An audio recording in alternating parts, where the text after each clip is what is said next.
University का मुजविजा model सामने आया है। यूनिवर्सिटी के मुजविजा मॉडल की तस्वीर सामने आई है, जिसमें महाराजा राजा या महेंद्र प्रताप सिंह के नाम पर यह यूनिवर्सिटी बन रही है। पीएम मोदी इसका संग बुनियाद रखेंगे यूनिवर्सिटी का, और संग बुनियाद रखने से पहले यूनिवर्सिटी का मुजविजा मॉडल सामने आया है। तस्वीरों के जरिए भी आपको दिखा रहे हैं।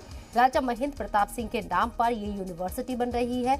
वजीर आजम नरेंद्र मोदी अलीगढ़ पहुंच रहे हैं। इसका संग बुनियाद रखने के लिए तमाम तैयारियां हो गई हैं। इसके साथ ही अब तक अलीगढ़ में अलीगढ़ मुस्लिम यूनिवर्सिटी ही थी, लेकिन अब राजा महेंद्र प्रताप सिंह नाम पर यूनिवर्सिटी बन रही है, जिसका संग बुनियाद आज वजीर आजम नरेंद्र मोदी रखेंगे।